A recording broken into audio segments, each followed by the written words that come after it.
Essa entrevista a gente está realizando ela hoje, dia 3 de julho, né? Após cerca de um ano após o primeiro pedido que a gente caminhou à Justiça aqui de Curitiba. A gente caminhou em julho de 2018, pediu o primeiro pedido para fazer essa entrevista. E foi negado, aí foi iniciando com um mandado de segurança no STF, e teve todas as vindas e vindas que são bem conhecidas, e finalmente agora, esse ano em abril, foi liberado. O senhor já concedeu algumas entrevistas aí nas semanas, né? Então eu gostaria de começar perguntando um tema, acho que é um dos temas mais recentes da conjuntura, aí, que é a chamada Vaza Jato, né? Que é essa divulgação de mensagens, né? de conversas, diálogos entre o juiz Sérgio Moro, o procurador Deltan Dallagnol e outros procuradores que integram a força-tarefa da Lava Jato, vem causando aí uma grande polêmica no país, né? O hoje ministro da Justiça, Sérgio Moro, esteve ontem na Câmara dos Deputados, né, falando sobre o assunto, e ele, em parte, vem repetindo o argumento que vem utilizando, que é, ao mesmo tempo que nega a veracidade daquele conteúdo, está qualificando aquilo como um crime, e ontem, inclusive, surgiu a informação que o Glenn Greenwald estaria sendo investigado pela Polícia Federal em virtude desse caso, né? E o ministro não confirmou, mas também não negou que isso estivesse acontecendo. Então, como o senhor e a ex-presidenta Dilma foram alvo também desse tipo que se está chamando agora de vazamento, de divulgação de mensagens privadas, né? Gostaria de saber como é que o senhor está acompanhando esse caso. Olha, primeiro, Marcos, eu queria aproveitar essa entrevista e cumprimentar todos os companheiros do site 21 e dizer para você que é sempre uma alegria conversar com gente do Rio Grande do Sul, estado e povo que eu tenho um profundo e grande apreço desde a minha primeira visita a Porto Alegre, em 1975, quando eu fui conhecer o Olívio Dutra, recém-empossado presidente do Sindicato dos Bancários, e aproveitei também conheci o Tarso Genro, que era advogado dos bancários naquele tempo. Olha, nós estamos vivendo um momento sui generis no Brasil. O Moro está se transformando num boneco de barro. Ele vai se esmilinguir, porque como eles construíram o Moro e a força-tarefa da Lava Jato, envolvendo delegado da Polícia Federal, envolvendo procuradores, envolvendo o Moro, como eles inventaram uma grande mentira para tentar me colocar aqui onde eu estou, eles agora têm que passar a vida inteira contando dezenas e dezenas de mentiras para tentar justificar o que eles fizeram. Inclusive, com muita sustentação da Globo, porque a Globo faz um esforço incomensurável para manter a ideia de que, olha, os vazamentos são falsos, são hackers, os vazamentos são isso ou aquilo. Ela não se preocupou quando ela divulgava vazamentos ilícitos que o Dallagnol passava para a Globo e que o Moro passava para a Globo. Minha família que o diga. Bom, então, eles tentam passar para a sociedade a ideia de quem está criticando o Moro é contra a investigação de corrupção, porque o Moro combateu a corrupção. Eu acho que nós temos a oportunidade de colocar as coisas em dia. Primeiro, o juiz não combate a corrupção. Quem combate a corrupção é a polícia. A polícia combate a corrupção, o Ministério Público acusa e o juiz apenas julga. E o juiz não deve julgar com base na cara, sabe, do réu. Deve julgar com base nas informações que ele tem nos autos do processo, se são verdades ou são mentirosas. E nesse caso, eu não estou falando do conjunto da Lava Jato, porque se alguém roubou tem que estar preso. Se alguém praticou qualquer malversação ao patrimônio público, tem que estar preso. Foi para isso que o PT, tanto no meu governo quanto no governo da Dilma, criou todos os mecanismos jurídicos para colocar ladrão na cadeia. Então, o que eles fizeram? Eles agora tentam salvaguardar o comportamento do Moro, o comportamento da Força Tarefa, acusando os que são contra eles de favoráveis à corrupção. Tá? O dado concreto é que eu estou falando do meu caso. E no meu caso eu posso olhar para você como se estivesse olhando para o Moro e dizer: Moro, você é mentiroso. Dallagnol, você é mentiroso. E os delegados que fizeram o inquérito são mentirosos. Eu sei que é difícil falar isso. Eu sei que é duro falar isso. Porque é uma briga minha de um cidadão de 73 anos de idade contra o aparato do Estado. Contra a Receita Federal, Polícia Federal, Ministério Público e uma parte do Poder Judiciário. Somente quem sabe que eu estou dizendo a verdade é o Moro, é o Dallagnol, é o delegado que fez o inquérito e Deus. Quais seriam essas principais mentiras, exatamente? No meu caso, todas. No meu caso, eles sabem que eu não sou dono do apartamento. Eles sabem as mentiras que eles contaram para trazer o caso para Curitiba, porque o caso deveria ser julgado em função da denúncia em São Paulo. Eles sabem que eu não sou dono do sítio de Atibaia. Eles sabem, da minha história eles conhecem. Acontece, meu caro, que não era possível dar um golpe na Dilma e deixar o Lula ser candidato a presidente em 2018. Não fechava. Era preciso tirar o Lula da jogada. E como tirar o Lula da jogada? Era preciso criar um empecilho jurídico para ele. Então inventaram essa quantidade enorme de mentira a meu respeito. Ora, o Moro deveria mostrar que ele é um homem decente, entregando para a Polícia Federal, que está subordinada a ele, o celular dele. O Dallagnol poderia entregar o celular dele. Ele poderia, enquanto está sob suspeita, pedir licença do Ministério da Justiça. Ele poderia não ficar se escondendo atrás do cargo, como se fosse uma criança que de vez em quando é preciso alguém ficar passando a mão na cabeça dele para encorajá-lo. Se ele mentiu, ele tem que ter coragem de assumir, é só isso. Então eu faço uma distinção que é o seguinte: olha, a Lava Jato, ela é uma operação que se transformou num partido político. A Globo se apoderou da Lava Jato num pacto que ela fez com o Dallagnol e com o Moro. Então todas as mentiras que eles contavam eram transformadas em verdade no Jornal Nacional. Eu digo isso porque eu sou a grande vítima disso. Deve ter mais de 100 horas do Jornal Nacional contra o Lula. E deve ter mais de 100 horas favorável ao Moro. Ou seja, e ainda agora eu vejo um esforço da Globo tentando, tornar o Glenn um bandido para manter o Moro. Eu acho engraçado, é porque o Moro até esquece. Eu nunca vi alguém esquecer. Você não lembra de tudo, mas o Moro, que quando você ia prestar depoimento, ele fazia pergunta de 15 anos atrás, 20 anos atrás, Só faltava perguntar: olha, mas quando você estava no útero da sua mãe, você se mexia para a direita ou para a esquerda? Ele agora esquece tudo, ele não sabe mais do que ele falou no telefone. Eu não sei se sou eu, porque eu não sei se foi falsificado. Ele sabe que é a conversa dele com o Dallagnol. Ele sabe da conversa do Dallagnol com os procuradores. Ele tem certeza disso. Só falta coragem para ele assumir. Então esse é o meu problema. Esse é o meu problema com relação ao Moro. É com relação ao meu caso. Se ele prendeu bandido, se tem bandido que cometeu, que roubou, teve nego que acusou, não precisou nem prestar depoimento, teve nego que foi gravar, vendeu para ele e está rico.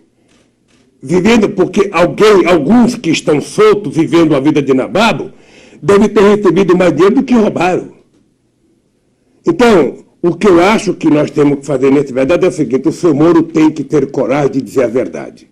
Ele um dia, nem que seja no dia da extrema-unção, ele vai ter que pedir desculpas à sociedade brasileira pela mentira desvairada que ele contou a meu respeito. É só isso que eu quero. E continuo defendendo que quem roubou nesse país vai para a cadeia. Seja pequeno, grande ou médio. Mas quem é inocente, que seja absolvido. O que eu quero, na verdade? Ora, a única coisa que eu quero é que alguma instância do Poder Judiciário, sabe, leia o mérito do meu processo e tome uma decisão. Porque não é possível, depois da mentira do Moro, ver a mentira do TRF4, que nem leram o meu processo. O presidente do TRF4 não tinha nem lido e disse a sentença do Moro é excepcional, ele não tinha nem lido. Ou seja, eu fui julgado a toque de caixa porque era preciso, sabe, julgar antes que prescrevesse, porque o objetivo era não permitir que eu fosse candidato em 2018. Olha, não é possível no século XXI alguém ser vítima do Poder Judiciário como eu estou sendo. E eu não creio que todo o Poder Judiciário é assim. Mas essa parte se notabilizou mentindo a meu respeito. Então eu espero que haja justiça no meu caso e o seu Moro sabe que ele está mentindo em relação ao Lula. Em uma das conversas entre o procurador Dallagnol e o então juiz Sérgio Moro, aparece feita uma referência à necessidade de consultar os americanos lá sobre determinado tema, que trouxe de novo à baila assim, o tema da possível interferência externa, né, interesses externos, especificamente dos Estados Unidos, nos resultados políticos da Lava Jato. Né. A gente tem visto, desde o governo Temer e agora com o governo Bolsonaro, também um desmonte aí de setores estratégicos da economia nacional. Tivemos agora mais recentemente a venda da Embraer para a Boeing, desmonte do polo naval, negociação envolvendo a base de Alcântara agora com os Estados Unidos. Como é que o senhor vê essa possível articulação entre essa operação que foi posta em curso e digamos, uma articulação internacional para retirar o Brasil da posição que ele na qual ele vinha ocupando até então? Ô Marco, hoje eu tenho mais clareza, porque durante muito tempo na minha vida eu disse que não era adepto da teoria da conspiração, embora ela pudesse existir. Hoje, por tudo que eu tenho acompanhado pela imprensa nacional, pela imprensa estrangeira, pelas informações que eu recebo, pela pressa do pagamento da Petrobras aos acionistas americanos em detrimento dos acionistas brasileiros, pelos interesses que o pré-sal despertou aos Estados Unidos e ao mundo, desde que nós descobrimos. É importante lembrar que quando nós descobrimos o pré-sal, os americanos retomaram o funcionamento da quarta frota que tinha sido desativada depois da Segunda Guerra Mundial. É importante lembrar que foi roubado os segredos da Petrobras de um container, sabe, e que até hoje não apareceu. Quem pagou o pato foram os coitados dos vigias da Petrobras. Então, hoje, eu estou certo de que há interesse do Departamento de Justiça nos Estados Unidos em ajudar a desmontar esse país. Ou seja, não é possível a gente acreditar, sabe, que tudo aconteceu a partir do nada. Eu estou convencido que o pré-sal está, sabe, no meio disso. Estou convencido que os americanos nunca aceitaram a ideia da lei da partilha que nós fizemos para que o petróleo fosse nosso. Nunca aceitaram a ideia de que o povo brasileiro voltasse a ser dono do petróleo. Nunca aceitaram a ideia de que a Petrobras tivesse 30%, sabe, de tudo. Nunca aceitaram a ideia de a gente criar um fundo social para garantir ao povo brasileiro o direito a ter acesso à ciência e tecnologia, à educação, à saúde. Sabe? Então, temaram até, sabe, começar a desmontar a grande Petrobras, que é uma empresa patrimônio desse país, motivo de orgulho desse país. Em nome de combater a corrupção, destruir as empresas de engenharia brasileira, e certamente quem vai entrar no lugar delas não são nenhuma empresa da Guatemala, da Nicarágua, de El Salvador, da Bolívia. Certamente serão empresas ou americanas ou de outros países do mundo. Eu lembro, quando eu era presidente, quantas vezes os governantes queriam adentrar ao Brasil para competir com as nossas empresas. E, ao mesmo tempo, você fica assistindo uma política de governo que tem como objetivo não produzir nada novo, mas vender o que tem. Nesse momento, levantamento sendo feito sobre todas as empresas públicas, sobre todos os terrenos da União. Se o Exército Brasileiro não tomar cuidado, até os terrenos que eles fazem treinamento será vendido. E se depender do Collor, do Bolsonaro e dos filhos dele, o Exército vai treinar em videogame. Sabe? Porque a ideia é vender tudo. A ideia é vender tudo. Já que eu não posso produzir, vou vender. É a única razão que se explica o Guedes na Fazenda. É a única razão. Sabe? E nós estamos vendo o que está acontecendo no Brasil. Um desmonte generalizado, sem perspectiva de geração de emprego, sem perspectiva de aumento de renda, sem perspectiva de manter a seguridade social, dando ao trabalhador brasileiro a tranquilidade na velhice. Então, é o Brasil voltando ao século XVIII. É o Brasil voltando a ser colônia. Aqui, embora você não tenha a monarquia portuguesa mandando, você tem o imperador Trump dando ordens, sabe, e o nosso presidente batendo continência. Então, isso me assusta. O que aconteceu com a Boeing não me agradou, porque comprar a Embraer é uma empresa, sabe, muito respeitada no mundo, era uma empresa que tinha disputava com a empresa, com a Bombardier, a terceira empresa de avião do mundo, ou seja, nós éramos altamente competitivos em aviões de porte médio e aviões de executivos.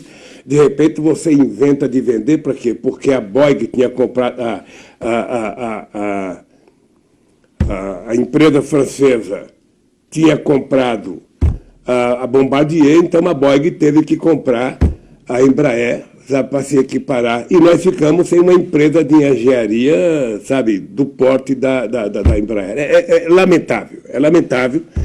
Daqui a pouco nem o caça vai ser mais brasileiro, o caça, o C-90, que estava sendo produzido pela Embraer. Então, é lamentável, porque isso significa que você está abrindo mão da soberania de um país. A soberania de um país é uma coisa sagrada, que nenhum país abre mão. Os americanos não abrem mão da sua soberania, a Rússia não abre mão, a China não abre mão, mas o Brasil está abrindo. Abrindo mão da soberania significa abrir mão do controle das suas fronteiras, significa abrir mão do controle da ciência e tecnologia, significa abrir mão do controle das nossas florestas, da nossa fauna, da nossa biodiversidade, da nossa água, das nossas riquezas, sabe, no solo e no subsolo. Significa você abrir mão, inclusive, da proteção de uma nação de 210 milhões de habitantes. Abrir mão da soberania é isso, e é o que está acontecendo com o Brasil. Agora mesmo, você deve estar acompanhando, houve um acordo,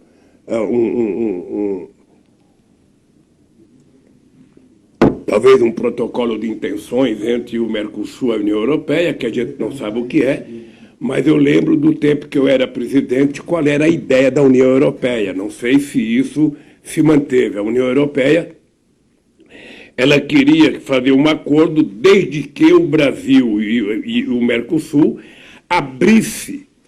arreganhasse as pernas para todos os produtos de alto valor tecnológico, de alto valor agregado, produtos industrializados, para que eles entrassem aqui sem pagar nada.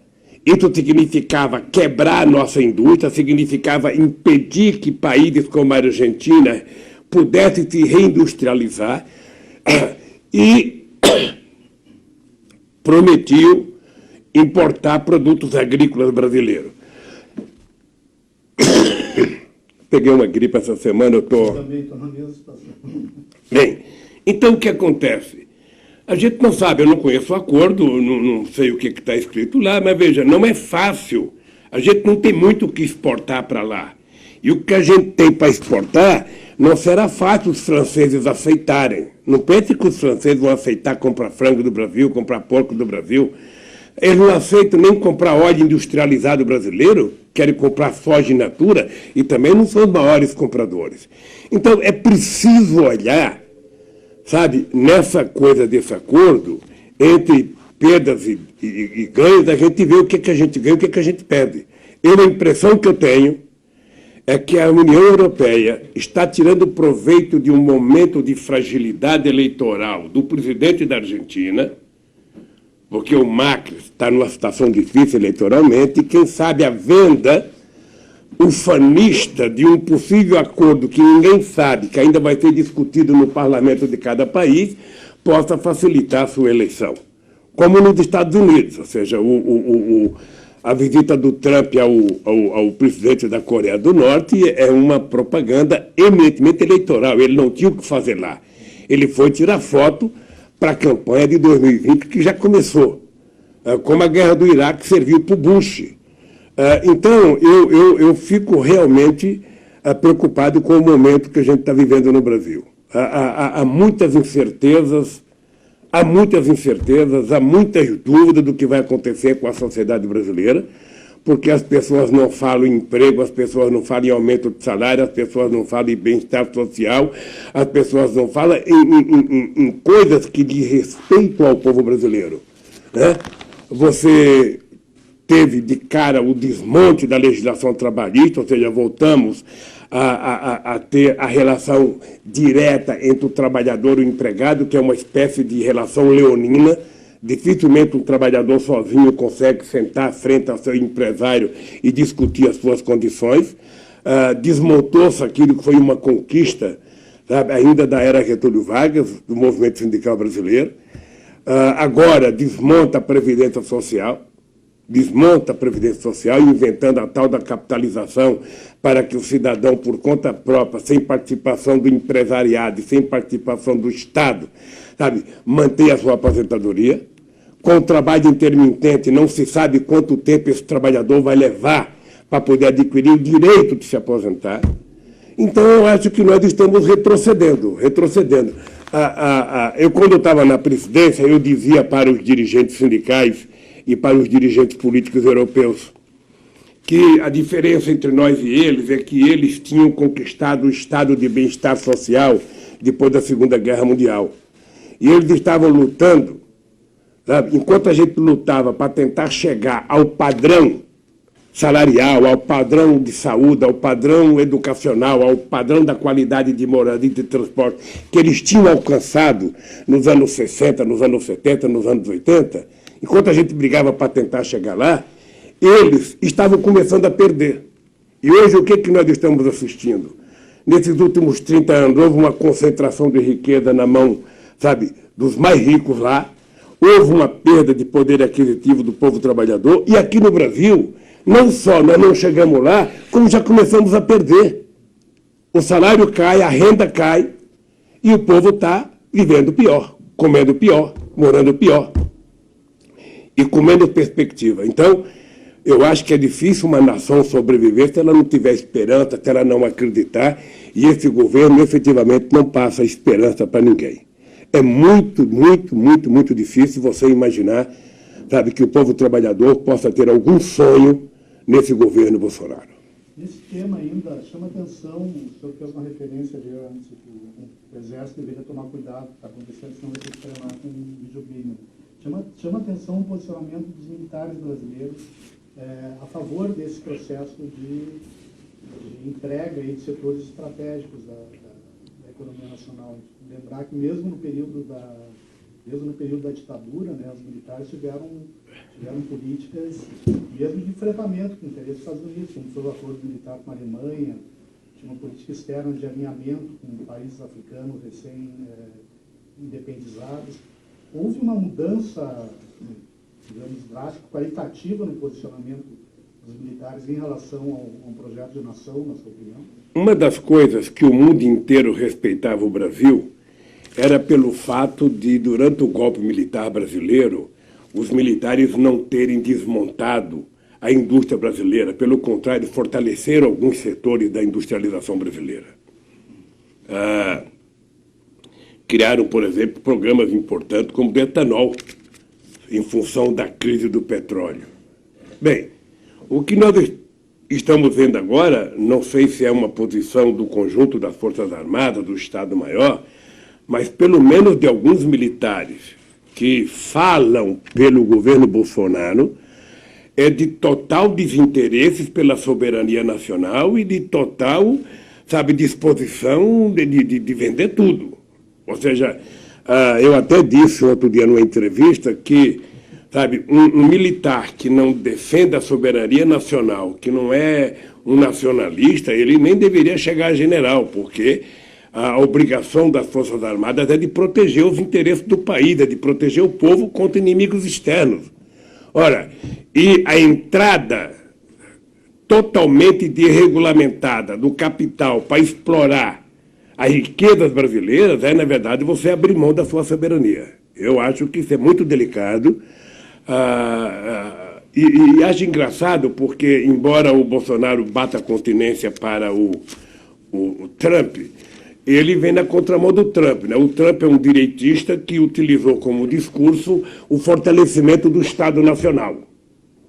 Sabe? Resolveu comprar a briga com a China, dizendo que era preciso gerar emprego nos Estados Unidos. O Bolsonaro faz exatamente ao contrário, ou seja, ele está desmontando o Brasil, desmontando a possibilidade de gerar emprego nesse país, a troco não sei do que. Eu não consigo entender, Marcos, a obsessão dessa reforma para juntar 1 trilhão. O que eles querem fazer com 1 trilhão? Tirar 1 trilhão dos pobres para fazer a reforma da Previdência, para dar esse trilhão para quem? Ora, porque não é para o pobre, que o pobre vai começar a pagar sua própria aposentadoria. Então, essa obsessão é que me deixa perplexo, porque um governo, para discutir uma reforma na Previdência, ele discute no momento em que a economia está razoável. Sabe? Discute no momento em que a economia está crescendo, que você está gerando emprego. Por que até 2014 a Previdência era superavitária? Sabe por quê? Porque nós tínhamos criado 22 milhões de empregos formais. Porque nós tínhamos legalizado 6 milhões de empreendedores individuais. Então, quando as pessoas estão trabalhando, quando as pessoas estão contribuindo, a Previdência é superavitária. Agora, quando você tem 13 milhões de desempregados, mais 28 milhões ou 30 milhões de subempregos, pessoas trabalhando de bico, obviamente que a Previdência tem um rombo muito grande. Então, como é que vai resolver isso? Fazendo a economia crescer, gerando emprego, pagando salário, distribuindo renda e cobrando corretamente a Previdência Social. Que de tempos em tempos você tem que ter reforma na Previdência, ajudar, sabe, a Previdência, a realidade, a longevidade das pessoas. Você pode fazer isso, mas você faz de comum acordo com a sociedade, você discute com os sindicatos, você discute, sabe? Por que os empresários vão deixar de contribuir? Por que eles vão deixar de contribuir? Por que o Estado vai deixar de contribuir? Quando a Previdência tinha dinheiro, utilizaram para construir a Transamazônica, utilizaram para construir a ponte Rio-Niterói, né? Sem prestar contas ao trabalhador. Então, eu só posso dizer uma coisa, Marcos, o que está acontecendo no Brasil é muito estranho. Acho que não é apenas o Brasil que está passando por uma metamorfose, sabe, doentia, gente de extrema-direita, gente sem nenhum bom senso, gente com muito ódio, sabe? E a questão social não aparece em lugar nenhum. Não existe nenhum compromisso com a questão social, com a melhora de vida do povo, com a construção de casa para o povo, com a melhoria da saúde. Você veja, os médicos cubanos foram embora, sabe, dizendo que eles iam colocar médicos. Já fazem 6 meses que estão governando e tem muita cidade nesse país que não tem um médico. Não tem um médico. Então, a sociedade brasileira tem que acordar. Tem que acordar porque o Brasil, sabe, tem que ser tratado como uma propriedade de 210 milhões de habitantes e todo mundo tem o direito de viver dignamente nesse país. Não pode a sociedade viver no sobressalto, viver subordinado às mentiras, viver subordinado a fake news, viver subordinado a Twitter. Agora é o governo que se comunica, sabe, sem ter que prestar contas a ninguém, um governo que não gosta de dar resposta. Então é esse o Brasil que nós estamos vivendo e é um país que exige da sociedade brasileira, levantar a cabeça e brigar para que o Brasil volte a recuperar a democracia e volte a recuperar sua soberania, que é o que mais me preocupa nesse instante, é a gente voltar a virar uma república de bananas, em ser tratado como se fôssemos um país insignificante, sem importante. Veja o tratamento que o presidente recebeu no G20. Nunca o Brasil foi motivo de tanta piada como está sendo agora. Nunca. Eu ia fazer uma pergunta sobre o G20. O senhor participou de muitas reuniões do G20, de outros encontros de cúpula internacionais. E houve um episódio nessa recente reunião que teve uma grande repercussão internacional também, que foi a prisão, né, de um militar brasileiro da comitiva preparatória presidencial com 39 quilos de cocaína. O ministro general Augusto Heleno, né, do Gabinete de Segurança Institucional, qualificou o episódio como uma falta de sorte. Né? Com a experiência que o senhor teve direta, esse tipo de coisa pode acontecer por uma falta de sorte? Como é que o senhor viu esse episódio? Não, o que é preciso perguntar para ele, para o general Heleno, aquele que dá murro na mesa, quando se trata de falar do Lula, é preciso perguntar para ele se foi falta de sorte porque acharam. Se não tivesse achado, não tinha sido falta de sorte, poderia continuar transportando. Ora, veja, eu não sou mesquinho de querer envolver o presidente da República numa coisa dessa, porque o presidente nem sabe quem viaja no SCAV, nem sabe quem é que viaja no chamado avião reserva. O presidente da República sabe quais são os ministros que viajam com ele, mas os que vão na frente, os que vão atrás, o presidente da República não tem obrigação de saber. Agora, veja, o que não dá para aceitar. Eu fui presidente 8 anos.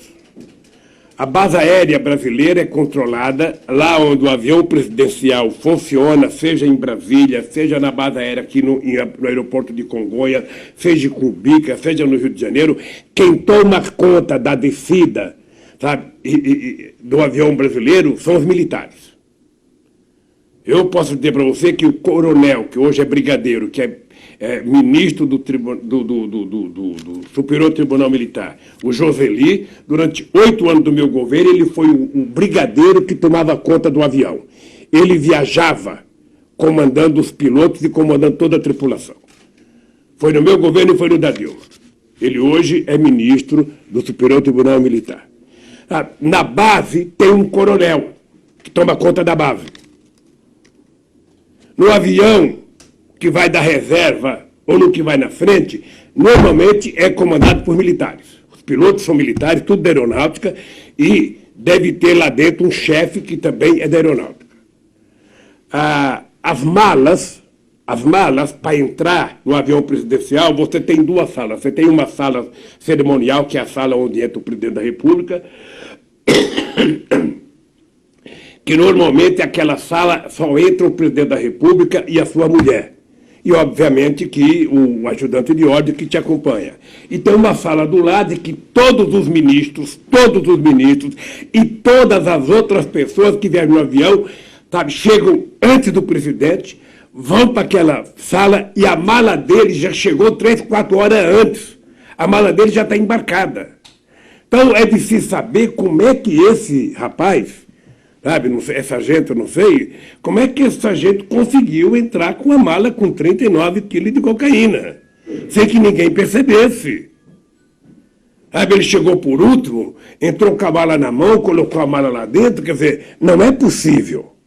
Então, é preciso, sabe, que não se jogue a culpa no sargento, porque a impressão que eu tenho é que querem jogar a culpa no sargento, o sargento não presta mesmo, o sargento é bandido, ou seja, o sargento não fez isso sozinho.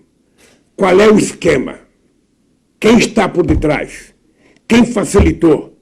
Quem seria o dono e quem seria o receptor? O povo brasileiro precisa de resposta, porque há algum tempo atrás, um avião com 400 quilos de coca, um helicóptero em Minas Gerais, foi achado, a Polícia Federal pegou e esse avião desapareceu. Ninguém sabe quem é o dono da coca. Agora, no avião reserva, e veja que eu estou sendo muito objetivo, ou seja, não acredito que o presidente da República, sabe, soubesse de alguma coisa, porque a gente não sabe nem quem é que vai no avião na parte de trás. Você sabe quem vai com você na sala VIP do presidente da República.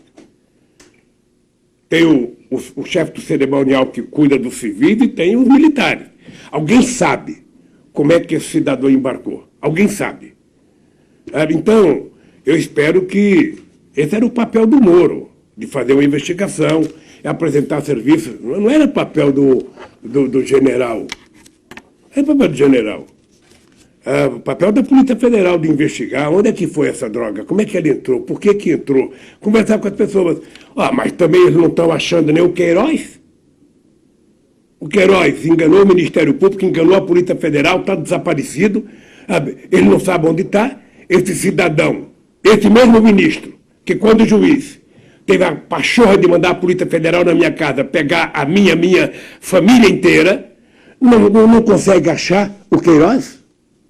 Até agora não sabe como é que vizinho do Bolsonaro tinha um cidadão que tinha 100 rifles, era contrabandista e era da milícia ligada ao Queiroz. Olha, meu Deus do céu.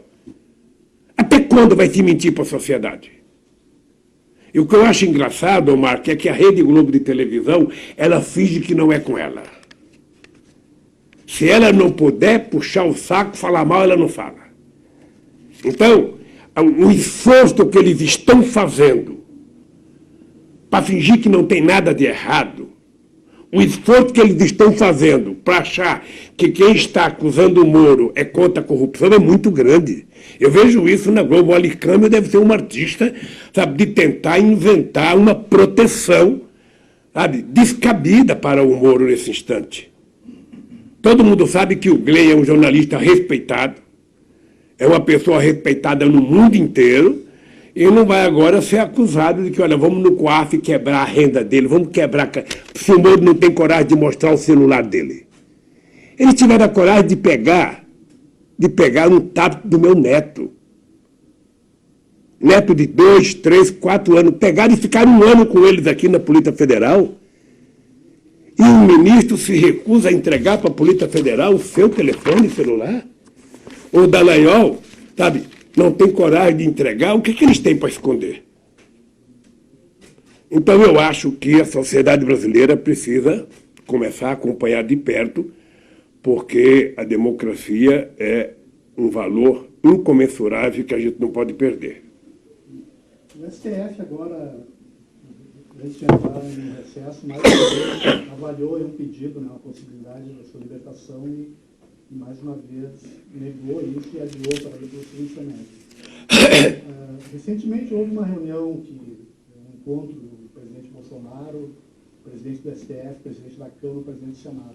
O senhor noticiou após a reunião que uma das conversas que o presidente da Câmara, Rodrigo Maia, teria tido com o presidente do STF, foi um alerta que a sua libertação poderia prejudicar ou inviabilizar a aprovação da reforma da Previdência. O senhor acha que isso é possível, que a sua esteja aqui por conta da votação da reforma da Previdência? Eu, Marcos, às vezes não quero acreditar no que eu ouço e no que eu leio. Eu, às vezes, não quero acreditar, porque você manter, sabe, um cidadão inocente, trancafiado por uma questão política, isso só era possível se você tivesse num regime autoritário. Mas se você imaginar num regime democrático, isso não é possível. Eu estou desafiando o Moro, o Dallagnol. Eu adoraria que a Globo me convidasse para um debate com o Dallagnol e com o Moro para me provar que eles estão mentindo a meu respeito. Eu gostaria, sabe, sem ter nenhum rancor. Não é mais a pena para mostrar o seguinte, olha, está na hora de vocês contarem a verdade. Porque o comandante do Exército ligar para a Suprema Corte, segundo a imprensa, ameaçando a Suprema Corte se me liberar, ou não sei quem conversa com não sei quem. Veja, eu nunca pedi a nenhum ministro da Suprema Corte, a nenhum ministro de qualquer outra corte, qualquer favor pessoal. E não me peçam para mim conversar, que eu não converso sobre assuntos que não é da minha conta. A única coisa que eu quero é que a Suprema Corte Brasileira cumpra com as suas obrigações de ser o garante da Constituição brasileira. Que não se preocupe com as manchetes de jornais. Que não se preocupe com as manchetes da televisão. mas que se preocupe com os autos do processo para tomar a decisão correta e beneficiar as pessoas que merecem ser beneficiadas e punir as pessoas que merecem ser punidas. Eu vi ontem um noticiário de que o Moro estava muito chateado, mas muito chateado com os deputados. Por que vocês, sabe, não estão defendendo o Eduardo Cunha? Por que vocês não estão defendendo o Sérgio Cabral? Ora, porque não defende eles, quem sabe que eles não são inocentes, porque eles já confessaram que roubaram. O Sérgio Cabral já confessou não sei quantas coisas ilícitas, o Eduardo Cunha já confessou. Não estamos discutindo, estamos discutindo o meu caso. E, por favor, Moro, você não misture. Quando você mistura, você está mentindo. Você quer falar de mim? Fale de mim. Fale que você sabe que o triplex não é meu. Fale que você sabe que você inventou a história da Petrobras, a história da empresa offshore do Panamá, para poder me trazer para cá. Porque era sua obsessão. Era sua obsessão desde o tempo do Banestado. Desde o tempo do Banestado. Me prender. Eu vi um jornalista comentar esses dias de que numa conversa com o Onyx, o Onyx disse que há muito tempo o Moro tinha a intenção de me prender. Quer dizer, na verdade... Não sabia que conexão essa seria no episódio do Banestado. Olha, gente, a relação do Moro com o Rousseff é mais do que uma simples delação. Sabe? Então, eu acho que aquilo que foi feito de correto, de apuração, de prender, mantém, sabe, quem roubou tem que estar preso. Ponto pacífico. Agora, quem é inocente tem que estar solto.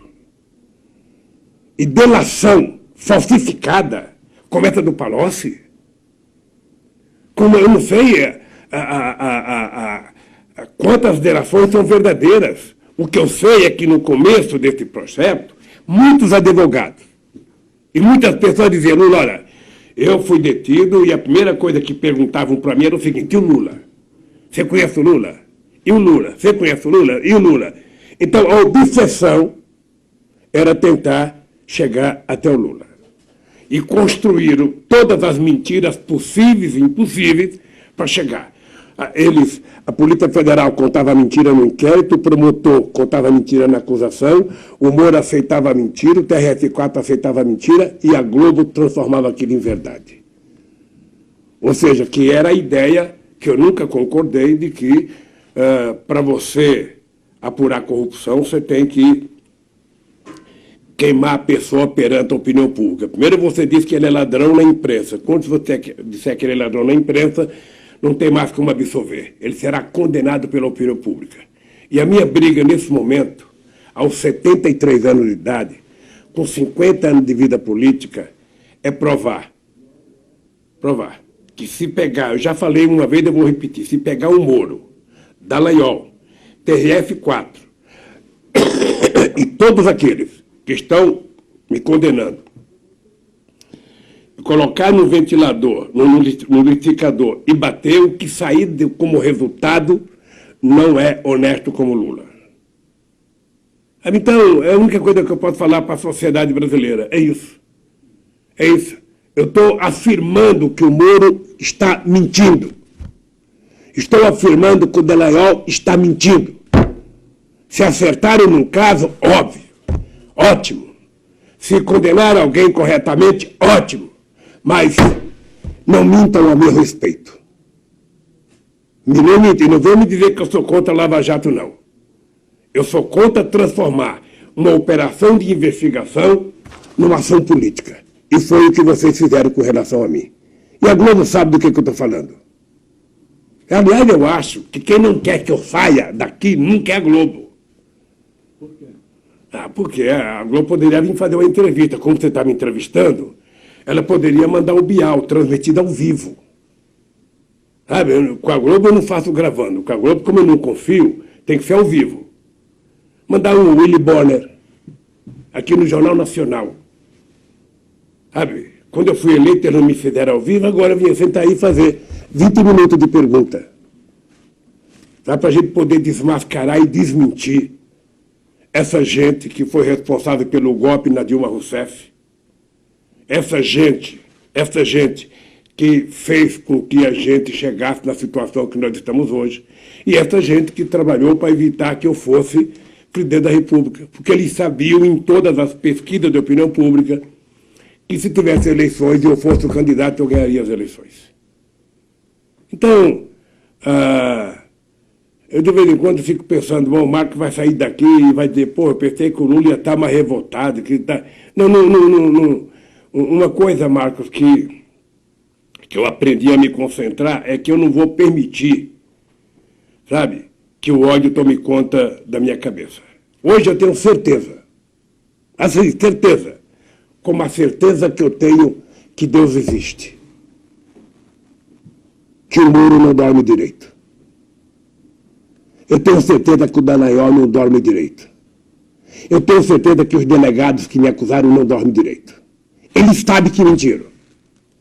E eles sabem que mais tarde ou mais cedo essa coisa vai aparecer. Sabe, essas coisas assim. Você sabe que mentira é ter perna curta. Pode demorar, mas uma hora aparece. Então, eu vou continuar brigando por isso. Todo mundo sabe. Eu só aceito a minha inocência. Eu não aceito... E tem mais, quando eu sair daqui, eu vou processar o Estado brasileiro para me pagar por danos imorais pelo prejuízo que eu tive. Eles têm noção do que significa um homem honesto? De 73 anos, já está aqui há 1 ano e 4 meses? E eles sabendo que eu sou inocente?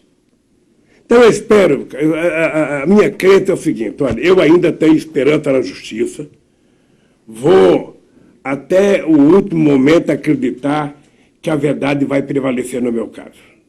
Sabe? Se não acontecer aí, quem sabe você venha fazer uma outra entrevista e eu vou dizer então outras coisas que eu penso e que não é prudente dizer agora. Mas eu não posso admitir passar para a história com uma safadeza, porque o que estão fazendo comigo é uma canalice. Não tem outra palavra. O que estão fazendo comigo é canalice. É canalice da transmissão dos meios de comunicação, é canalice da Polícia Federal, é canalice do Ministério Público.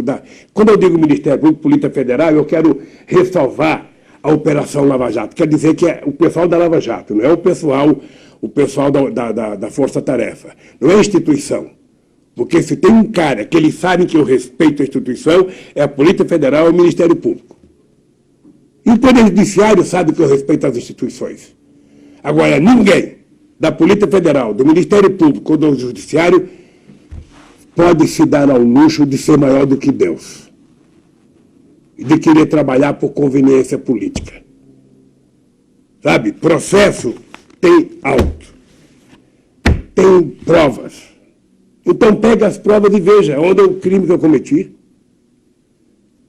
Então é isso. Mas sabe o que acontece, ô Marco? Eu fico falando do meu caso, mas eu estou aqui sabendo que o povo brasileiro está numa situação muito pior do que eu. Aquele sonho que a gente tinha, sabe, de fazer com que esse país se transformasse a 5ª economia do mundo. Chegamos perto. Aquele sonho que a gente tinha de fazer com que o pré-sal fosse transformado, sabe, num fundo de desenvolvimento para o futuro desse país. Aquele sonho que a gente tinha de transformar o país num país que investisse muito em ciência e tecnologia, num país que cuidasse do meio ambiente, num país que cuidasse das suas crianças, isso está sendo jogado fora. Isso está sendo jogado fora. Lamentavelmente, sabe? Somente o povo é que pode recuperar esse país. Somente o povo. E a imprensa ser honesta.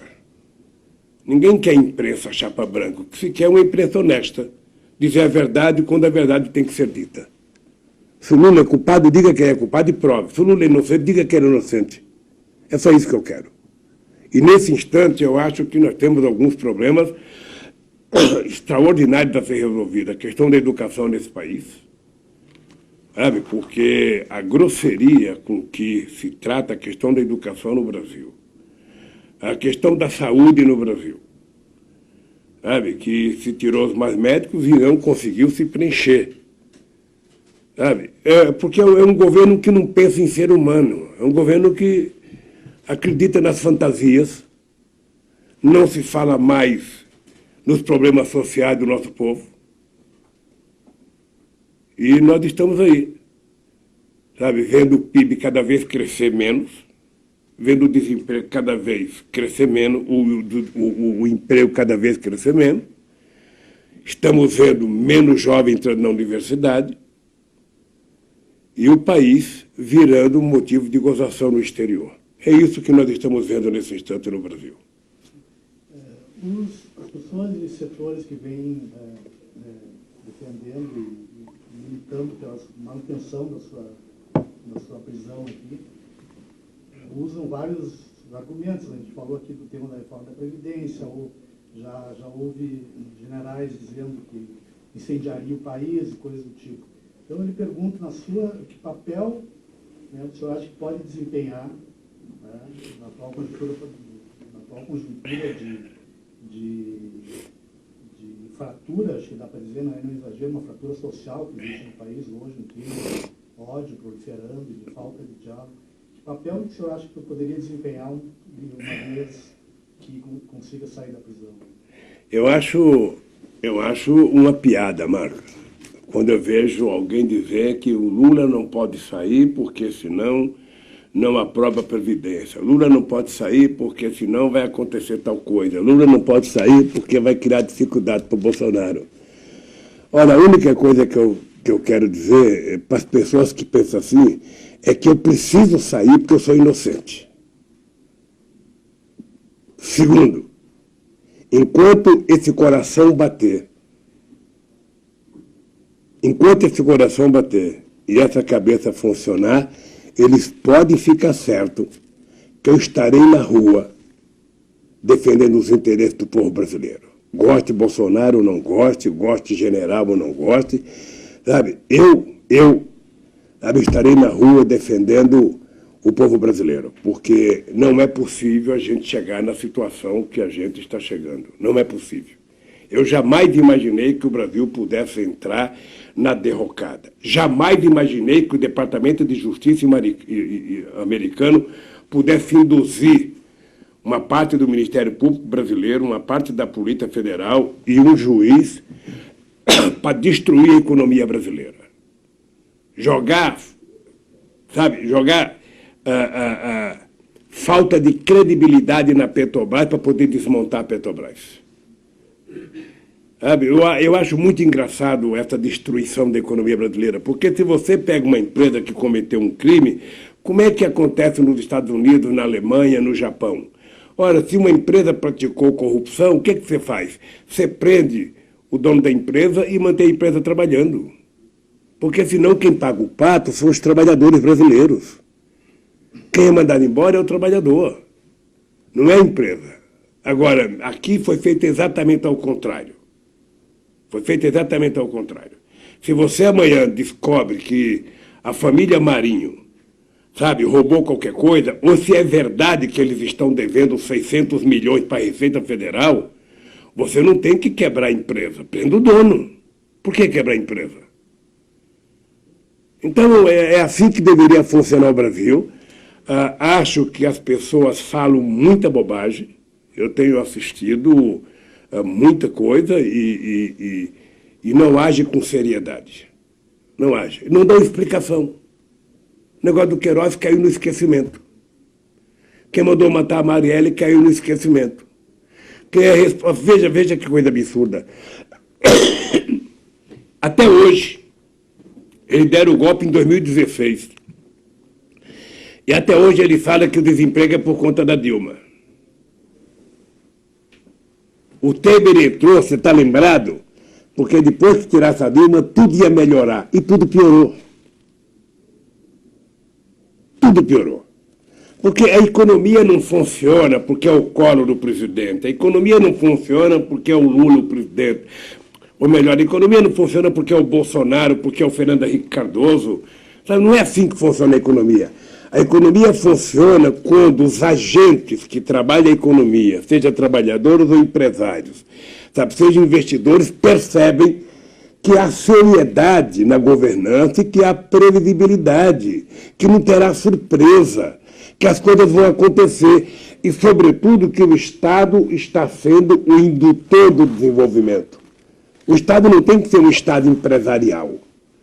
O Estado não tem que ter empresa. O Estado precisa ser um indutor. Ele conduzir o processo de desenvolvimento, qual é a região que deve receber investimento, qual é o lugar que o Estado vai facilitar linha de crédito, porque senão esse país é muito desigual. Durante muito tempo, foi muita coisa para o eixo Rio-São Paulo e o Norte e o Nordeste ficaram esquecidos. É preciso recuperar para que haja um tratamento equânime nas regiões brasileiras.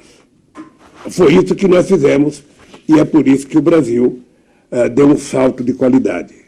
E não precisava olhar, não precisava ficar olhando o New Deal americano em 1930, não precisa ficar olhando o que o Roosevelt fez nos Estados Unidos, não precisa ficar olhando o que foi feito na China. Olha o que aconteceu no Brasil entre 2013 e 2010. Entre 2013 e 2014. Olha o que aconteceu no Brasil. Olha como esse país dá um salto de qualidade quando você faz com que a renda chegue. Eu vou te dar uma coisa do teu estado, no Rio Grande do Sul.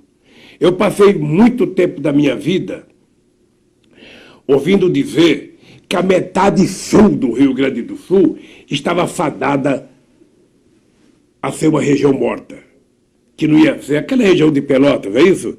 Que aquilo não tinha desenvolvimento, aquilo não sei das quantas e tal.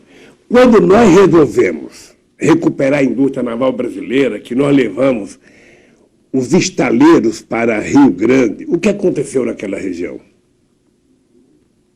Foi um crescimento estupendo, chegou a ter mais de 20 mil trabalhadores naquela região, nos estaleiros. O que aconteceu agora?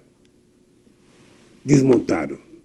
Para quê? Para comprar navio de Singapura, para comprar navio da China. E o investimento para gerar emprego no Brasil? E o salário? E o consumo do povo? E a alimentação do povo? Será que isso não é levado em conta? Ou a gente vai virar importador de chineses e de coreanos? Então, se as pessoas olharem um pouco o que aconteceu nesse país, com muita humildade, as pessoas vão perceber que é possível o Brasil dar certo na hora que a gente resolve governar para 210 milhões de habitantes, na hora que a gente consegue incluir as pessoas mais humildes, as pessoas de baixo, participar um pouco mais. Sabe, é simples, não tem muito segredo. Não tem muito segredo, ou seja, se o cidadão come um pãozinho hoje, ele puder comer dois, se ele puder tomar um café, tomar dois, se ele... Tudo vai fazer com que a economia volte a crescer quando a roda gigante da economia começa a girar com a participação das pessoas. Como é que pode esse país chegar ao que chegou nesse instante? Como é que pode? O senhor conhece bem o empresariado brasileiro, o senhor, através não só por meio dessa experiência, mas do conselhão, né, empresários, no caso do Gerdau, lá do Rio Grande do Sul, tiveram uma participação ativa no debate sobre política econômica, política de desenvolvimento. Hoje há quase uma sessão regular no noticiário econômico, que é a revisão do PIB. Né? Todos os últimos meses, uma revisão, e ocorrendo sucessivas revisões para baixo, né, do PIB, das previsões do PIB. Ô Marcos, eu acho que o empresariado brasileiro deve estar satisfeito. Ô Marcos, eu tinha uma concepção. Primeiro, quando eu fui eleito presidente, eu botei na cabeça que eu não podia errar. E eu não podia errar porque eu mirava no exemplo do Valesca na Polônia, que foi candidato à reeleição e só teve 0,5% dos votos. Segundo, o Brasil não era meu. Eu que era do Brasil. Então, eu não queria governar a partir apenas das minhas ideias. O que eu fiz? Eu criei o Conselho Econômico de Desenvolvimento Social. Trouxe empresários de todos os setores da atividade econômica, trouxe sindicalistas, trouxe pastores da igreja evangélica, bispos da igreja católica, índios, negros, toda a sociedade participava do conselhão. ali se discutia assuntos importantes, ali eles planejavam propostas para o governo e muitas das propostas que ele discutiu era colocada em prática pelo governo. Depois nós resolvemos que não tem um único jeito de fazer a economia crescer. É preciso muita diversificação de investimento. Eu dizia para o Guido e para o Meirelles, quando a gente viajava para fazer debate no mundo afora, eu dizia, olha, vocês falam muito da macroeconomia. O que vocês precisam levar em conta é que o sucesso do Brasil se deve ao funcionamento da microeconomia. Sabe, é um sem terra poder comprar mais do que comer, poder comprar mais semente, ter mais crédito, é um sem teto poder ter casa, poder fazer um puxadinho, é a dona de casa poder fazer um empréstimo de R$200, R$300, sabe, é você criar condições de espraiar a possibilidade das pessoas ter acesso a oportunidades, ao dinheiro, além da geração de empregos, além do aumento anual do salário mínimo, combinando o crescimento do PIB com a recuperação inflacionária. Não tem nada para gerar mais renda do que isso. Quem nunca viveu disso, eu lembro que quando nós criamos o programa Fome Zero, antes da gente transformar no Bolsa Família, a Rede Globo de televisão falava, não, por que não investe em estrada? Por que não faz ponte? Eu não faço ponte porque o povo não come cimento. O povo, nesse momento, come feijão, arroz, farinha. Então, quando esse povo tiver com a barriga cheia, ele vai ter força para fazer ponte, vai ter força para fazer estrada, vai ter força para fazer o que tiver que fazer. Porque essas pessoas nunca levaram em conta os milhões de deserdados que tem nesse país. É só você andar agora nas ruas de São Paulo. Talvez em Porto Alegre também a quantidade de gente que está morando na rua. Ou seja, não é possível que um país desse tamanho, que nós provamos que é possível melhorar a vida do povo, esteja regredindo. Esteja regredindo, e a quantidade de bobagem que a gente vê as autoridades falarem. Então, se eu sair daqui, eles podem estar certos. Por isso é que eu falo sempre, ó, não adianta tentar me tirar daqui, vamos mandar o Lula para cá, né, porque ele está velhinho. Eu estou até com medo agora que eu estou tossindo, é capaz de achar, não, vamos tirar logo antes que ele morra. Colocar ele na casa dele, coloca logo uma tornozeleira no bicho e larga ele em casa. Então eu tenho duas coisas. Primeiro, eu não quero sair daqui por caridade. E minha canela não é canela de pombo, não aceito tornozeleira. Eu quero sair daqui com 100% da minha inocência. Fora disso, esqueçam. Eu vou brigar pela minha inocência a 100%. Sabe? Não tem outro remédio. Não tem outro remédio. Eles fizeram uma quantidade de processo contra mim dentro de um esquema bem estruturado. Eles fizeram mais ou menos comigo como fizeram com aquele artista negro lá no Rio de Janeiro. Deram 73 tiros. E você viu que não sei se foi um militar lá, que foi, não foi 80 tiros, foi só 73. Como se houvesse uma mudança. A quantidade de processos que eu tenho, o Lula levantou de manhã, ele respirou, um processo contra ele. O Lula olhou para o lado, um processo contra ele. Virou, eu diria, quase que uma... Não vou dizer palavrão aqui, porque quero respeitar as pessoas, mas virou uma canalice a meu respeito. Então, a única coisa que eu posso fazer, Marco, é o seguinte, é ficar de cabeça erguida e lutar. Lutar. Eu tenho a obrigação de provar para o povo brasileiro que o Moro é mentiroso e o Dallagnol é mentiroso. Tem a obrigação de provar para o povo brasileiro que aqueles juízes do TRF4 do Rio Grande do Sul mentiram, não leram o processo. E já estão preparando para me condenar no outro, para evitar que eu saia daqui. Eu conheço as figuras. Então, se eles acham que isso vai me curvar, fazer o Lula ficar quietinho, sabe? Não tem, não tem. A única coisa que vai me deixar quieto é a minha inocência. E quando eu tiver com a minha inocência provada na rua, eu vou dar trabalho, sabe, para quem acha que pode fazer o povo de palhaço nesse país. Foi assim que eu comecei minha vida e é assim que eu vou deixar a minha vida, sabe? Lutar até o último batimento do meu coração. Lutar por democracia, lutar por justiça social, que é isso que o povo deseja. E é isso que eu sei fazer. Tem uma parcela da sociedade que não se preocupa com isso.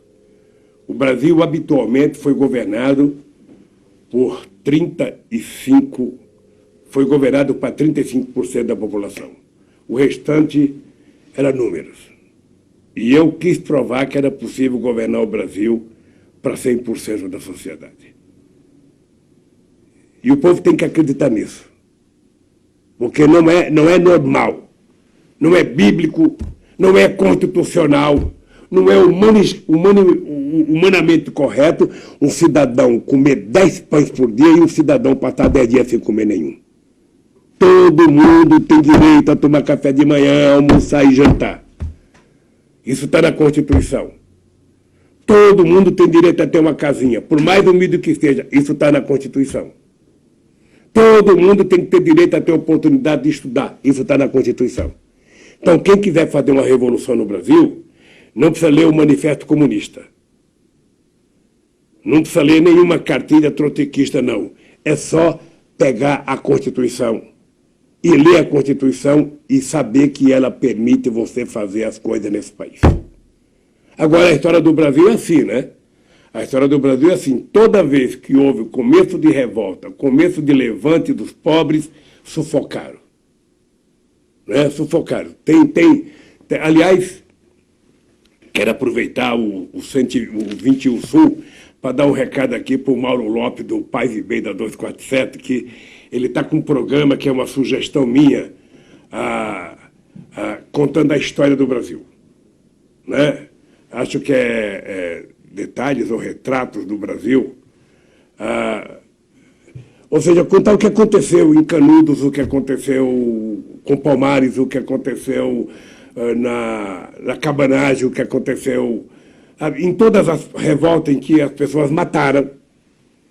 Sabe? Mataram a revolta dos alfaiates, que eu estava vendo esses dias, ou seja, eles foi poucos dias depois de Tiradentes.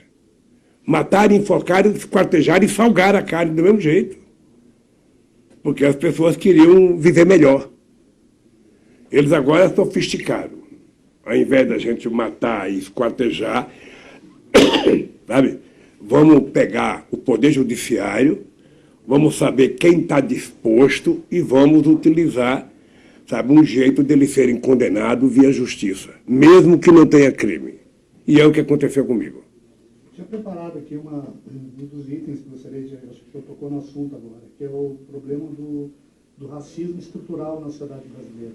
O seu governo começou a surgir uma história, primeiro com um certo folclore, assim... Já está no Faberlão, um pouquinho d'água.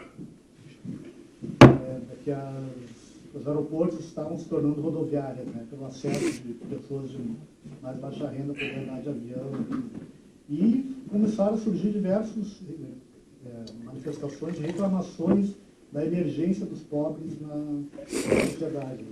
E agora, mais recentemente, eu acho que parece isso ganhou uma expressão política, né, a partir um pouco antes já da candidatura do Bolsonaro, da campanha do Bolsonaro, mas quase, ou se não, mas talvez não seja nem preciso dizer quase, ódio a pobre, ódio a negro, ódio a índio, ódio às mulheres, uma misoginia muito forte. Qual é, o senhor conhece, já visitou o Brasil de cima a baixo, né, mesmo antes de ser eleito, sua própria experiência de vida, sua história de vida. Qual é, na sua opinião, o tamanho desse problema desse racismo estrutural na sociedade brasileira? Muito grande. Muito grande. Eu vivi isso a minha vida inteira. Achei que era uma coisa que a gente ia superar com o tempo. No meu governo, nós tentamos criar N condições para que a gente pudesse valorizar a questão de gênero, que a gente pudesse valorizar a questão do quilombola, que a gente pudesse valorizar a questão LGBT, ou seja, a questão dos portadores de deficiência. Nós criamos muito mecanismo, criamos conselhos, ou seja, mas é uma coisa que está arraigada na consciência das pessoas. O Gessé costuma citar sempre a questão da escravidão. Não faz muito tempo que acabou a escravidão nesse país, a escravidão ainda está arraigada na cabeça da elite brasileira. Ela ainda não se conforma de ver um negro dirigindo o carro, só se for jogador de futebol. Sabe? Aquela parte do pressuposto que o negro dirigindo o carro é ladrão. Tá? Ela não consegue ver uma menina negra que não seja empregada doméstica. Então, quando nós valorizamos o salário da doméstica, damos 13º, carteira profissional, férias, sabe? Isso é uma afronta para a classe média que adorava chamar a empregada de secretária, mas não tinha nenhum direito. Eu conto uma história sempre. Uma vez eu fui almoçar na casa de um cidadão, um sábado. Eu não vou dizer o nome porque a pessoa já morreu. Mas daí eu fui na casa do cidadão comer uma feijoada, cheguei na casa dele, tinha umas 30 pessoas, me levou na cozinha, me apresentou uma senhora, uma negra de uns 60 anos, bem forte, simpaticíssima, com tacho de feijoada lá cozinhando. E ele falou assim para mim: ó Lula, essa daqui é mãe dos meus filhos. Ela criou minha filha, ela criou meu filho, ela cuida da casa, ela cuida de mim, é da família. Eu dei um abraço e fomos comer a feijoada, tomar nossa caipirosca. Aí, depois que nós comemos, às 4 horas da tarde, 5 horas, eu fui embora e resolvi ir na cozinha me despedir da senhora simpática. Fui agradecer a feijoada.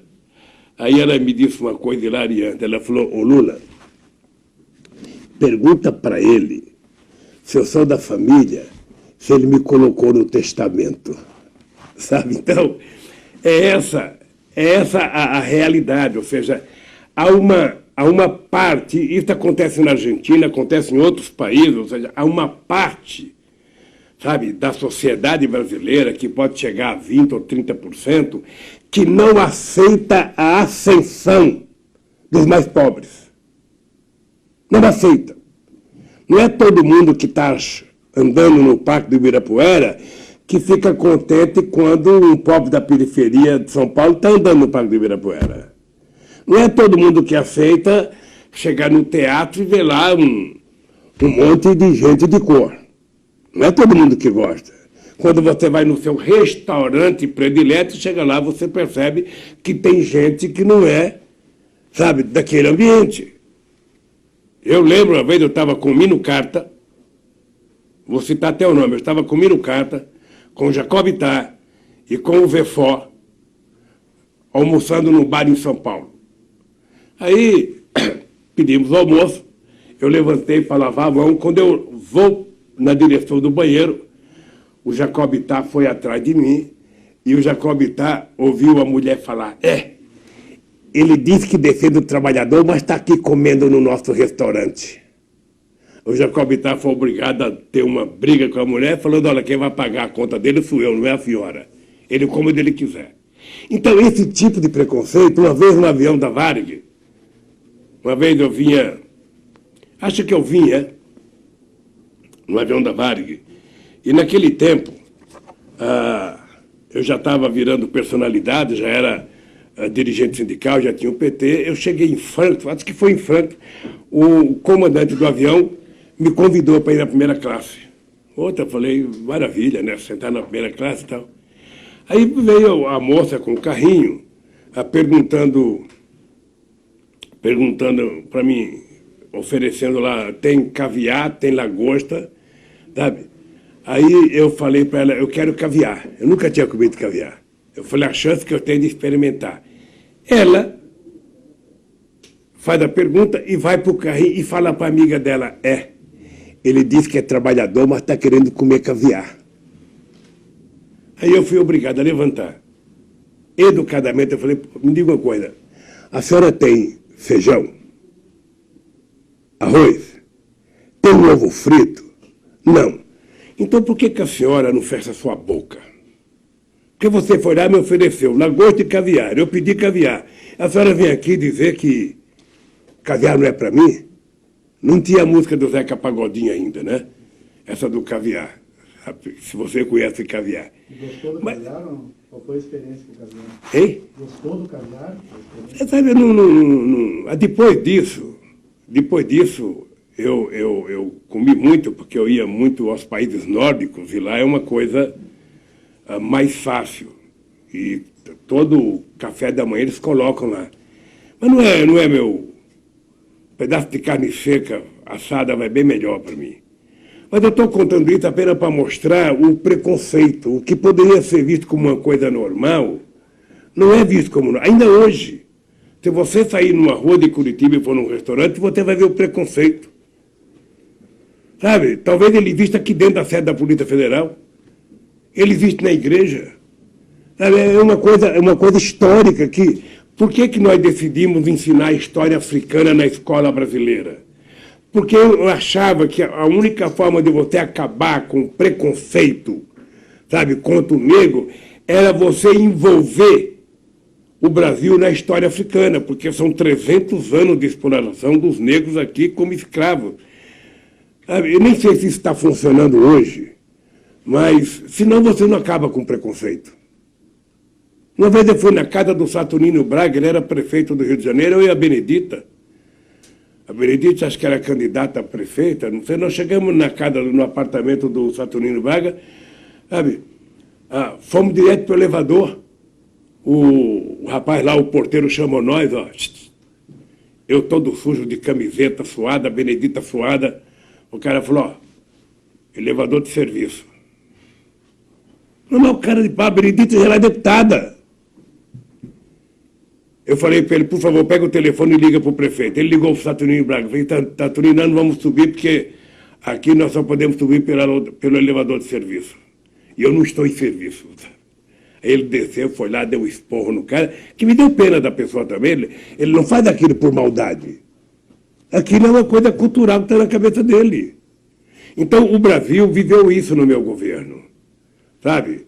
As pessoas se incomodavam com a ascensão dos mais pobres. Eu achava que deveria ser ao contrário, que as pessoas iam ficar felizes. Sabe? Eu fiquei sabendo de muitas coisas. Meninas pobres da periferia fazendo universidade, essas de universidades particulares, por conta do ProUni, elas eram vítimas de preconceito das amigas. Meninos. Então leva muito tempo. Essa de que o aeroporto virou rodoviária, eu cansei de ver. Cansei de ouvir de amigos meus. Está impossível para o aeroporto, está impossível. Sabe? Está cheio de pobre lá dentro. Os caras agora, sabe, ia para o Piauí de ônibus, para o Ceará, e agora quer tudo de avião. É assim. Lamentavelmente, sabe? Lamentavelmente, a humanidade tem uma parte dela que é tudo na vida menos humano. Acabou a sensibilidade, acabou o humanismo. E ressurgiu o ódio. Né? Eu também acho que esse ódio que a sociedade brasileira vive, uma parte dele nós temos que debitar nas costas da Globo. Né? Porque desde 2013 que ela vem trabalhando isso, e o ódio contra o PT. O que eu acho que deixa eles mais nervosos é saber que eles não conseguem acabar com o PT. Veja, nós apanhamos desde 2005. Não é pouca coisa. Agora mesmo nas eleições de 2018, sabe, me tirarem da campanha e o Haddad teve 47 milhões de votos. O Haddad não ganhou porque inventaram algumas mentiras, sabe, muito pesadas. Muito pesada. Aquela do kit gay foi muito pesada, foi, sabe, mas ele sabe que o PT é forte.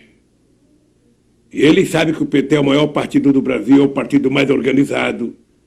E todo mundo é assim. Tem tempo que o Internacional é campeão, sabe? Chegou a ser quase 6 anos seguidos campeão.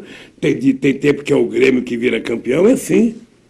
O PT vai ganhar e vai perder, o PT vai ganhar e vai perder, o PT vai ganhar e vai perder. Agora, pode ficar certo. Pode ficar certo. O PT sempre estará no páreo. Sempre estará no páreo.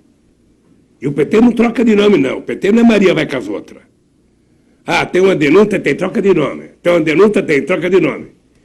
Sabe? Não. Nós é o seguinte, ó. Se alguém nosso cometer um erro, paga pelo erro. Agora, nós continuaremos a sendo PT, a ter orgulho da nossa bandeira vermelha, a ter orgulho da nossa estrela, sabe? Porque eu não confundo. O meu país é o Brasil, mas o meu partido é o PT. E eu não quero... Só conheci o PT na vida, foi o único partido que eu me filiei. Foi minha mulher que fez a primeira bandeira. E quando eu morrer, quero ser enterrado ou cremado com a bandeirinha do PT em cima de mim. Minha penúltima pergunta aqui era sobre o PT, uma questão mais política. Se você puder falar um pouco mais alto, Marco, porque quando você tiver a minha idade, você vai perceber que você vai estar ouvindo, você vai estar ouvindo menos. Eu falo baixo também. A minha penúltima pergunta aqui, já encaminhando para o final da nossa conversa, era sobre a situação do PT. Né? Sei que medida o senhor vem acompanhando, há quem diga que o senhor comanda todos os destinos do PT aqui de dentro. Né? Então, eu gostaria de saber como é que o senhor vem acompanhando a situação do PT, o debate interno, e que o senhor acha que são os desafios do partido nesse período mais imediato agora que está colocado. Para te contar uma coisa engraçada, o companheiro Arlindo Chinaglia, deputado federal do PT, ele costuma dizer que eu sou que nem a Bíblia. Todo mundo conversa comigo e cada um interpreta. É só você ver na televisão como é que os pastores tratam a Bíblia. Cada um interpreta de um jeito. A Chinaglia fala, todo mundo vai ouvir o Lula, mas cada um faz o que quer depois, achando que foi a interpretação dele. Eu me considero uma pessoa importante no PT e me considero uma pessoa importante para o PT, desde que o PT foi criado. Nem mais e nem menos. Dediquei minha vida para construir o PT, viajei esse Brasil de ponta cabeça, perdi 3 eleições, sabe? E por isso eu sou uma pessoa que continuo a me interessar muito pelo PT. Obviamente que quem está preso não tem mais a influência de quem está em liberdade, eu não participo das reuniões. Eu, às vezes, recebo aqui um pendrive de uma reunião que aconteceu 3 dias atrás, então a decisão já está tomada, eu não posso tomar a decisão. O que eu acho que o PT tem que fazer? Nós vamos ter um congresso, acho que o PT tem que se preocupar em escolher uma direção que esteja representada pelos melhores quadros brasileiros, Eu, por exemplo, sou uma pessoa que acho que o Tarso Genro deveria voltar para a direção nacional do partido, para o diretório, para participar do debate político. Não precisa ter uma tarefa na executiva se não quiser, mas para participar e enriquecer o debate político.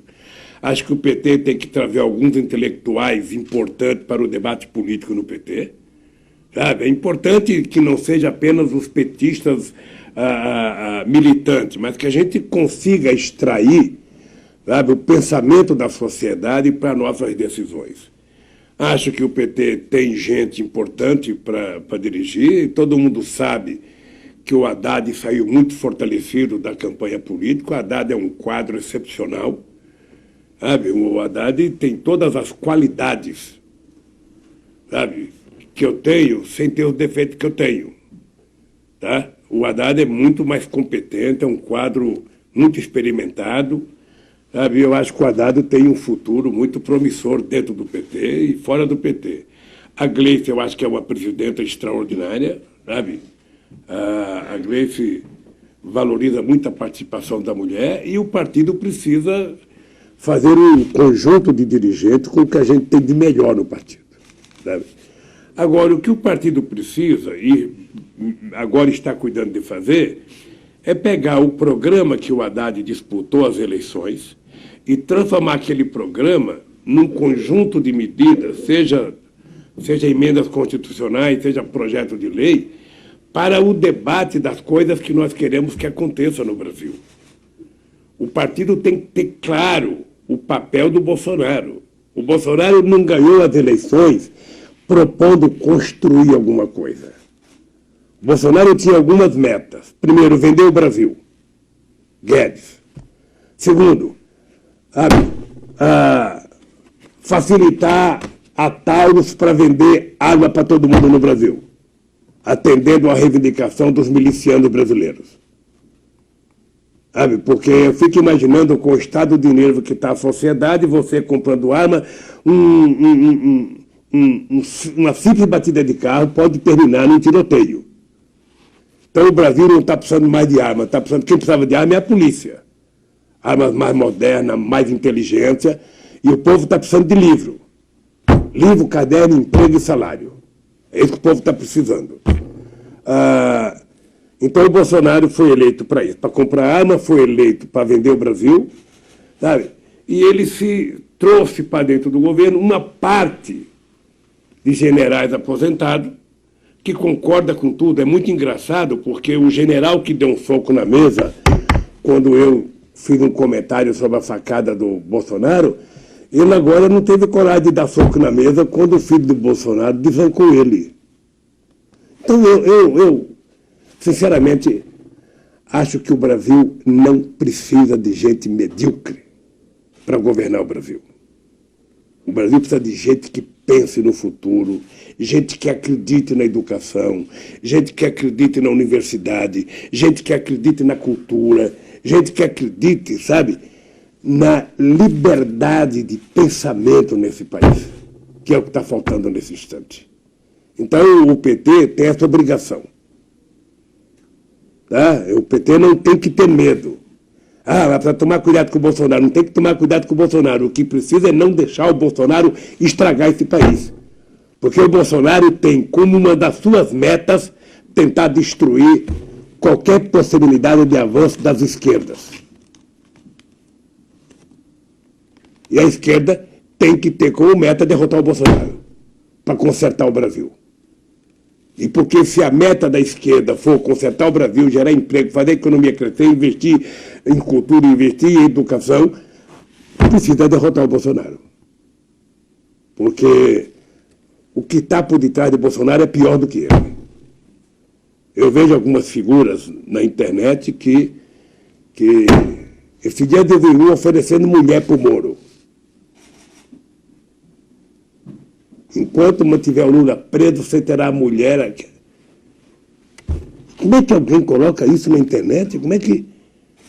Então, a baixaria, ela ganhou preferência nesse governo. E o PT precisa ter coragem de enfrentar isso. No parlamento, na rua, no sindicato, porque o Brasil não é deles, o Brasil é do povo brasileiro e nós temos que brigar muito. Uma última questão aí que nós estamos caminhando para o final, nosso tempo está chegando ao fim aqui.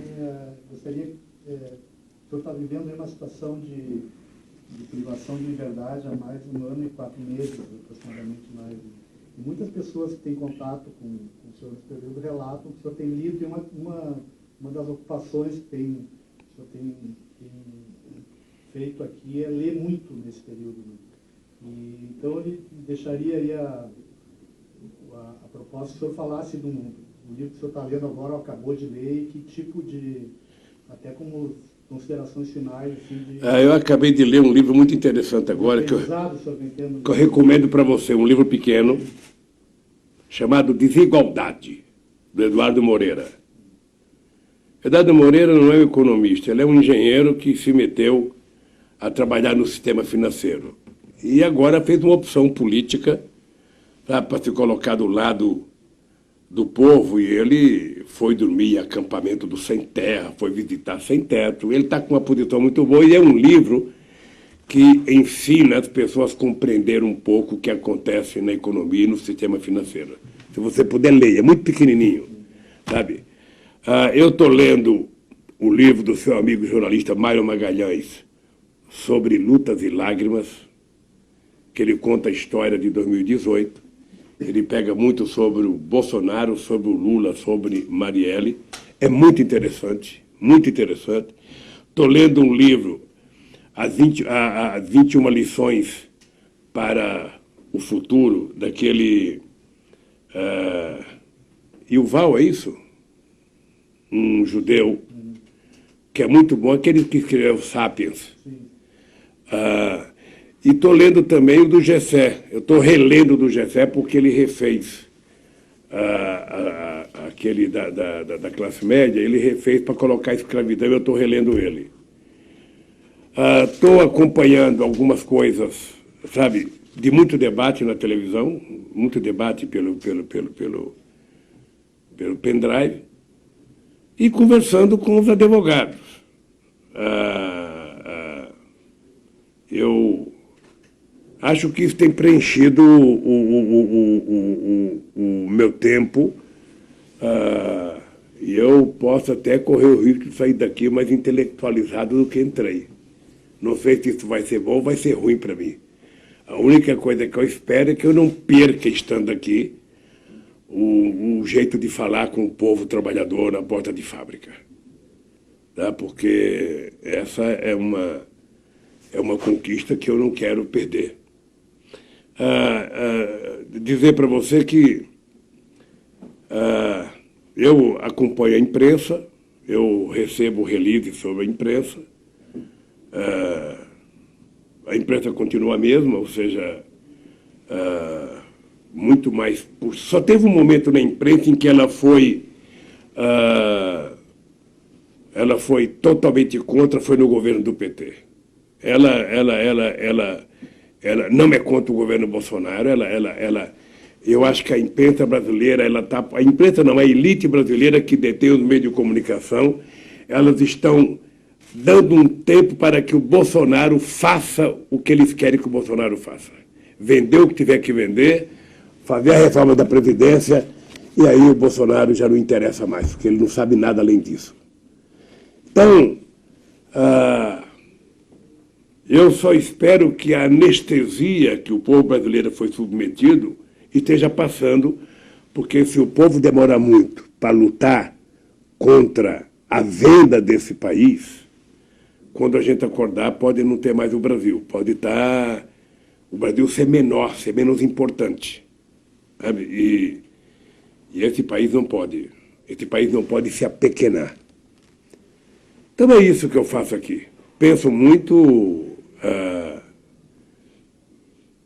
medito bastante, me concentro para não ficar nervoso, sabe? Eu tenho muito orgulho de dizer que o juiz Moro deve ter mais insônia do que eu, porque ele sabe que ele é mentiroso, ele sabe que a sentença dele é mentirosa. No meu caso, tudo que eu falar é no meu caso, ou seja, se ele fez alguma coisa para os outros de errado, os outros que gritem como eu estou gritando. Eu acredito que eu vou vencer essa parada. Algum militar não vai querer, sabe, não vai gritar, um deputado não vai querer, não tem problema nenhum. Eu não sou favorável da unanimidade. Eu sou favorável da construção da maioria democrática construída na diversidade. O que nós precisamos apenas aprender a respeitar o pensamento do outro. Um cara que pensa diferente de mim não é meu inimigo. Tá? Ele é um adversário em determinadas circunstâncias. Você ganhou uma eleição. Eu sou experiência viva disso. Você ganhou uma eleição, acabou a campanha. Você vai governar o país. Foi assim que eu fiz com o Fernando Henrique Cardoso. Foi assim que eles fizeram comigo. Eu perdi 3 eleições, não foi uma, não. E nunca criei caso. Agora, eu nunca fiquei quieto. Eu perdi a eleição e voltava a viajar ao Brasil para defender as coisas que eu acreditava. Então, é isso que eu gostaria de dizer para as pessoas. Não há espaço para ficar de cabeça baixa. Não há. Sabe, se alguém gritar para você, não baixe a cabeça. Não baixe a cabeça. Mesmo porque ninguém tem o direito de gritar com você. Segundo, se você entrar num restaurante e alguém te provocar, esse provocador deve ser um 71.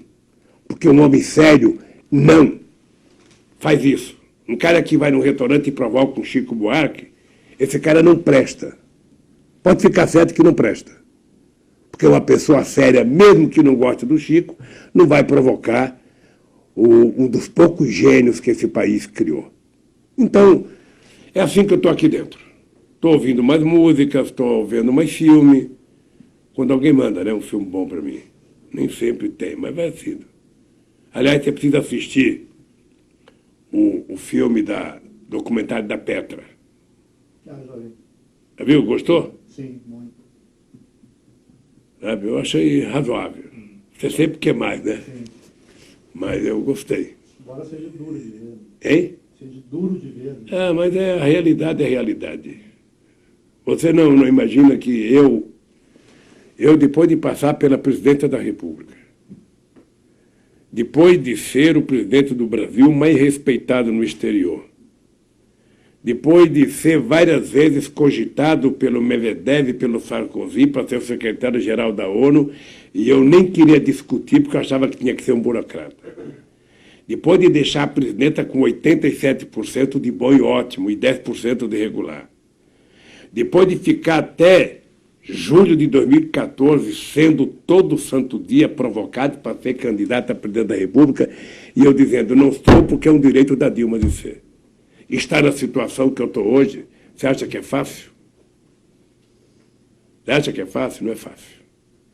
Mas então a minha tarefa é não me deixar, sabe, envelhecer com ódio. Não vou envelhecer, sabe?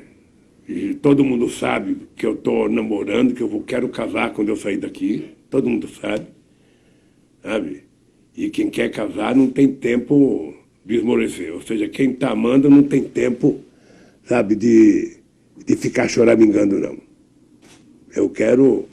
Eu às vezes brinco comigo mesmo, às vezes eu falo, bom, se é verdade que já nasceu o homem que vai viver até 120 anos, eu fico me perguntando, por que não eu? Por que eu não sou esse cara, pô? E ao mesmo tempo eu fico com medo, porque todo mundo que morre é com 73, 74, 75, 76, todo mundo que morre. Morreu fulano, 75, morreu fulano, 74. Eu já estou com 73, pô. Então, eu estou numa briga tremenda. Se fosse o Ariano Suassuna, eu dizia, naquela cela ali a Caetana não vai entrar. Quando ela chegar, eu bato aquela porta, prego, ela vai para outro lugar, mas eu vou viver minha vida. Porque é muito bom viver. E, sobretudo, é muito bom quando você tem motivação para viver. E eu acho que esse povo brasileiro merece o meu respeito. E é por eles que eu estou resistindo. É por eles que eu estou resistindo. Eu sei a solidariedade dessa gente aqui comigo. Eu sei o que é todo esse período, todo santo dia. Bom dia, presidente Lula. Boa tarde, presidente Lula. Boa noite, presidente Lula. Não tem frio, não tem chuva, não tem sol, não tem Natal, não tem Carnaval. Quer dizer, é muito gratificante. Eu não sei se isso aconteceu em algum momento da história, mas para mim é gratificante. É muito gratificante. E eu estou na expectativa de sair daqui a pé e lá no meio deles tomar uma cachaça com eles, beijar cada um, agradecer e dizer, desmonta o acampamento e vamos para a luta agora pelas ruas desse país. É isso que eu acredito. Por isso eu quero te agradecer, Marco. Agradecer a todos os companheiros do site Sul 21. Quero que você transmita um grande abraço ao companheiro Tarso Genro. Sabe? E dizer que eu estou bem. Estou bem, estou motivado. Estou tolhido nos meus direitos pessoais, mas estou em direitos políticos, mas estou motivado. Pode dizer para quem você quiser, não é uma prisão, não é uma condenação, sabe, que vai deixar o inocente de cabeça baixa. Sabe? Não tenho vocação para fazer sofrimento com o meu corpo, sabe? Não tenho. Li a biografia do Getúlio Vargas, fiquei enternecido. Li a biografia do João Goulart, li a biografia do Marighella, li a biografia do Prestes, tudo aqui dentro. Sabe? Então, a minha vocação, meu filho, é lutar. Do jeito que eu posso. Se isso incomoda alguém, sabe? Eu era pequeno, eu cantava um elefante incomoda muita gente, 2 elefantes incomoda muito mais. Então é o seguinte, Sabe, se o Lula incomoda muita gente preso, pode ficar certo que solto eu vou incomodar muito mais. Porque é isso que eu quero fazer para recuperar o Brasil.